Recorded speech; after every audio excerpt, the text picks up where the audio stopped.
Es posible que Jesús sea tanto Dios como el Hijo.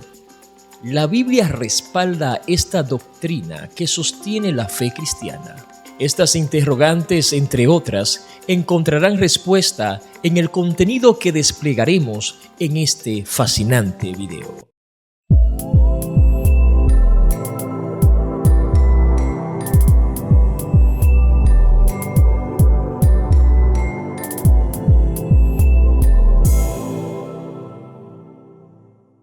Saludos, amados seguidores del Seminario Bíblico El Teólogo. Están a punto de sumergirse en un viaje fascinante por el misterio divino en nuestro Seminario El Teólogo Bíblico y nuestra clase de Cristología. Soy Juan de León Gutiérrez, su maestro de Cristología, y hoy nos aventuraremos por el vasto universo que rodea la divinidad de Cristo. Le extendemos una cordial invitación a absorber cada detalle de este video, ya que exploraremos las riquezas espirituales que se esconden detrás de la figura de nuestro Señor y Salvador Jesucristo. Para poder comprender si Jesús es Dios, debemos considerar varios elementos muy importantes. En primer lugar, algún testimonio divino, el testimonio de los apóstoles y el testimonio de Cristo. En cuanto al nacimiento de Jesús, el Hijo de Dios, el ángel declaró a José que el niño que nacería sería llamado Emmanuel, Dios con nosotros. Es la profecía de Isaías capítulo 7, versículo 14, que dice lo siguiente: Por tanto, el Señor mismo os dará una señal. He aquí una virgen concebirá y dará a luz un hijo y le pondrá por nombre Emmanuel. En este caso notamos que Dios Padre revela ante el profeta Isaías su encarnación, Emmanuel, Dios con nosotros. No era simplemente un sustantivo que identificaría una criatura que nacería en la tribu de Judá. Es la declaración de que un día Dios estaría con nosotros en un cuerpo humano y que pasaría el proceso biológico del nacimiento como todo ser humano. La profecía se cumple en Mateo capítulo 1, versículo 19-22, donde dice: José, su marido, como era justo y no quería infamarla, quiso dejarla secretamente. Y pensando él en esto, he aquí un ángel del Señor le apareció en sueño y le dijo: José, hijo de David, no temas recibir a María tu mujer, porque lo que en ella es engendrado del Espíritu Santo es, y dará a luz un hijo y llamará su nombre Jesús, porque él salvará a su pueblo de sus pecados. Todo esto aconteció para que se cumpliese lo dicho por el Señor por medio del profeta cuando dijo: He aquí una virgen concebirá y dará a luz un hijo y llamará su nombre Emmanuel, que traducido es Dios con nosotros.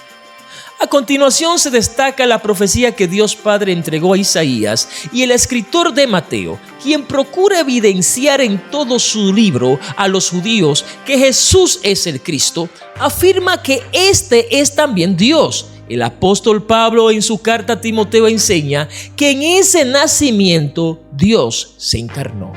1 Timoteo 3:16 nos dice lo siguiente: E indiscutiblemente grande es el misterio de la piedad. Dios fue manifestado en carne, justificado en el Espíritu, visto de los ángeles, predicado a los gentiles, creído en el mundo, recibido arriba en gloria. Pablo declara mayúsculamente que Dios fue manifestado en carne. Manifestado en carne no significa esto que Dios magnificó alguna de sus cualidades en el nacimiento de Jesús. No. Lo que Pablo está diciendo es que Dios mismo con toda su esencia se encarnó. El apóstol Juan está de acuerdo con esta postura de Pablo y afirma en Juan 1:1-3 lo siguiente: El verbo hecho carne. En el principio era el verbo, y el verbo era con Dios, y el verbo era Dios. Este era en el principio con Dios. Todas las cosas por él fueron hechas, y sin él nada de lo que ha sido hecho fue hecho. En el principio era el verbo. El apóstol Juan, de una manera muy filosófica, ilustra la persona de Jesús con el término logo, de por sí un término griego muy mal explicado por muchos predicadores de esta época. La palabra logo es un término griego que posee varios significados, pero generalmente es traducido como palabra. Esto no significa que Jesús era la palabra de Dios utilizada para hacer las cosas. No, de ninguna manera, ya que este concepto impersonaliza a Jesús y lo convierte solo en fonemas. Sería bueno que tomemos en cuenta que las palabras son las que revelan las cosas, destapan, quitan el velo. Jesús es la revelación de Dios, pero encarnado. Considere que Juan habla de que el verbo era, no que fue, sino que era, explicando sobre su eternidad infinita. El verbo no fue creado, sino que Él era antes que todo existiera. Ya Él era, estaba con Dios. No es que el verbo existía a partir del nacimiento de Jesús, sino que desde la eternidad Él siempre ha estado con el Padre, como Hijo. Y Él era Dios. Son dos personas distintas, el Padre y el Hijo, pero que sustancialmente es uno. Juan Calvino, en su comentario sobre el Evangelio de Juan, comentario a Juan 1:1, expresa lo siguiente: la palabra se dice ser Dios porque tenía una realidad divina, una esencia eterna, igual con el Padre, aunque no se distingue del Padre por una pluralidad de personas, sino que es una distinción de una persona en particular. Por tanto, la doctrina contenida en este pasaje es que el Hijo de Dios es una persona distinta del Padre. Sin embargo, no es distinto en esencia, sino que es una sola y de misma esencia con el Padre. A continuación, meditemos en Juan 1:3. Todas las cosas por Él fueron hechas y sin Él nada de lo que ha sido hecho fue hecho. El apóstol Juan identifica la presencia de Jesús en la creación. Como dice, por Él fueron hechas. Quiere decir literalmente, mediante Él llegaron a ser, no en independencia, sino actuando como un ejecutador de la voluntad de Dios. El Padre obraba mediante el Verbo o mediante el Hijo, pero no como el obrero que corta con su hacha, sino como el cuerpo que ve con sus ojos. El versículo 14 del Evangelio según San Juan dice: y aquel Verbo fue hecho carne y habitó entre nosotros, y vimos su gloria, gloria como el del unigénito del Padre, lleno de gracia y de verdad. Y aquel Verbo que es Dios se hizo carne. Tanto Juan como Pablo están de acuerdo que Jesús es Dios mismo encarnado. El mismo Jesús habló de la unidad en esencia del Hijo y del Padre cuando dijo en Juan 10:30-33: yo y el Padre uno somos. Entonces los judíos volvieron a tomar piedra para apedrearle. Jesús le respondió: muchas buenas obras os he mostrado de mi Padre, ¿por cuál de ellas me apedráis? Le respondieron los judíos diciendo: por buenas obras no te apedramos, sino por la blasfemia, porque tú siendo hombre te haces Dios. Jesús enseña la unicidad del Padre y del Hijo. No es una unidad en espíritu, pensamiento, propósito. No, ya que por esta razón los judíos no hubiesen querido apedrearle.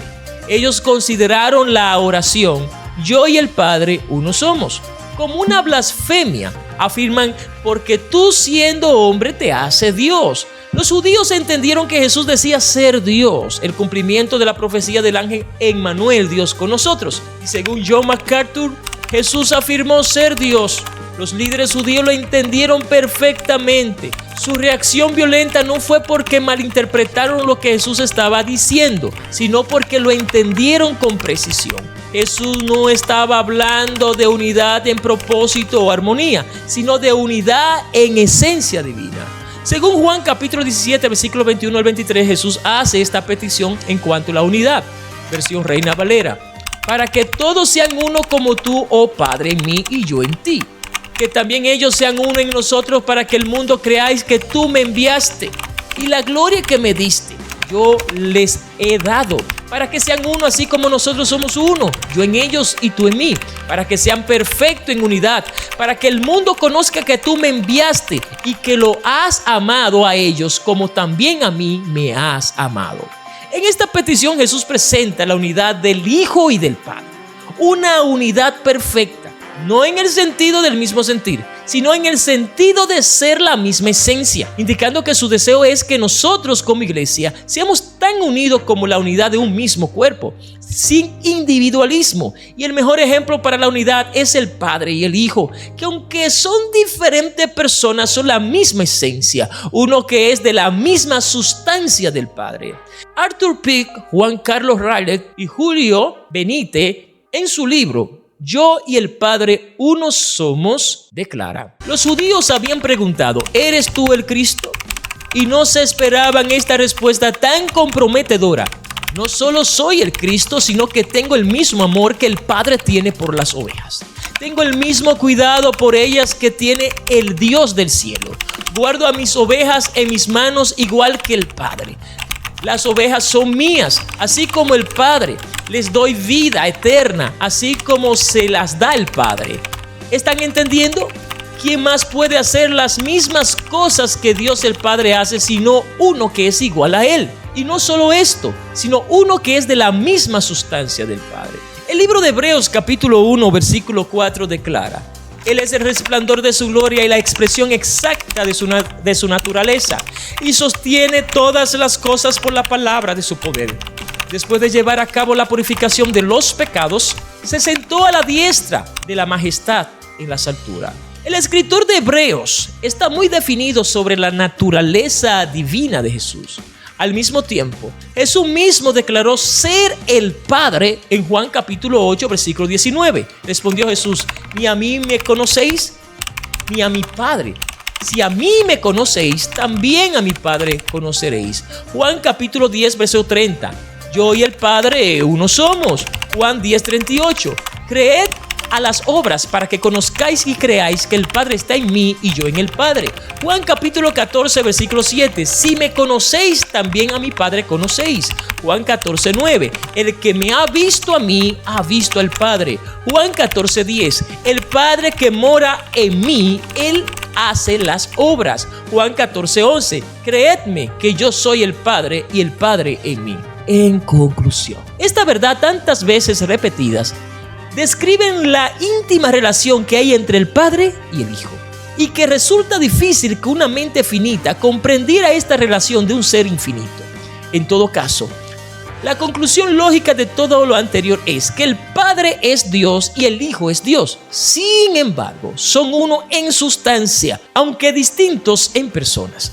Por esta razón, el Hijo podía decir a sus discípulos: creéis en Dios, creéis también en mí. Juan 14, 1. En este viaje apasionante por la cristología, hemos explorado las evidencias bíblicas que respaldan la creencia de que Jesús es, de hecho, Dios encarnado. Desde la profecía del Antiguo Testamento hasta las declaraciones explícitas de Jesús sobre su unidad con el Padre. Las Escrituras ofrecen una visión profunda de la divinidad de Cristo. Que esta revelación inspire y fortalezca nuestra fe en el Salvador Emmanuel, Dios con nosotros. Agradecemos profundamente su participación en este viaje. Recuerden, si les gusta el contenido de este video, por favor, regálenos un me gusta, suscríbase a nuestro canal y dele a la campanita para recibir notificaciones de nuestros nuevos contenidos. Si desea inscribirse en nuestro seminario El Teólogo Bíblico, en la parte de la descripción de este video dejaremos el link. Al mismo tiempo, si desea contribuir con sus ofrendas para apoyar nuestro ministerio, dejaremos el enlace de Patreon en la parte de la descripción de este contenido para que usted pueda ofrendar lo que desee. Hasta la próxima entrega de conocimiento y fe en nuestro seminario El Teólogo Bíblico. Soy su maestro de Cristología, Juan de León Gutiérrez. Hasta la próxima.